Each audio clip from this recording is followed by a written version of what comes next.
বিশ্বকাপ চলছে কিন্তু গ্যালারিতে লাল সবুজের গর্জন নেই। 17 কোটি মানুষের ক্রিকেট উন্মাদনা ছাড়াই এই টুর্নামেন্ট আইসিসির জন্য কেবল একটি আয়োজন নয়, বরং বিশাল এক আর্থিক এবং কৌশলগত ক্ষতি। আইসিসির আয়ের মূল চাবিকাঠি হলো ব্রডকাস্টিং রাইটস। বাংলাদেশ পৃথিবীর অন্যতম বড় ক্রিকেটের বাজার। 17 কোটি মানুষের এই দেশে ক্রিকেট যখন আবেগের নাম, তখন বাংলাদেশ না থাকা মানে হলো কয়েক কোটি লাইভ ভিউয়ারশিপ হারিয়ে যাওয়া। ব্রডকাস্টাররা যখন দেখেন দর্শক কম, তখন বিজ্ঞাপনের রেট কমে যায়।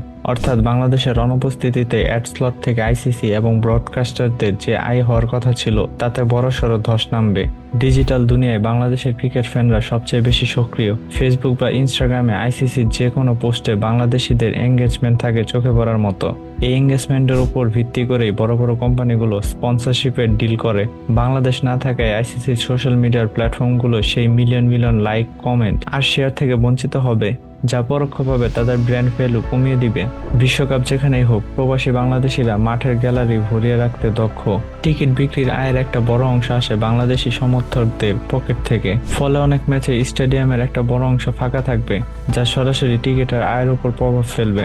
আইসিসি চায় ক্রিকেটকে বিশ্বব্যাপী ছড়িয়ে দিতে, কিন্তু দক্ষিণ এশিয়ার অন্যতম প্রধান ক্রিকেট পরাশক্তিকে ছাড়াই একটি বিশ্বকাপ আয়োজন করা মানে টুর্নামেন্টের গুরুত্ব কিছুটা হলেও কমে যাওয়া। বাংলাদেশ যে কোনো দিন যে কোনো বড় দলকে হারিয়ে দেওয়ার ক্ষমতা রাখে। এই নিশ্চয়তাটুকুই বিশ্বকাপের আসল রোমাঞ্চ। এই লড়াইয়ের অভাব টুর্নামেন্টের জৌলুস এবং সম্মান কিছুটা হলেও কমিয়ে দিবে। দিন শেষে ক্রিকেট এখন শুধু একটি খেলা নয়, এটি একটি বিশাল ইন্ডাস্ট্রি। বাংলাদেশ না থাকা মানে কেবল একটি দলের অনুপস্থিতি নয়, বরং আইসিসির জন্য কোটি কোটি ডলারের ব্যবসার বড় এক ক্ষতি।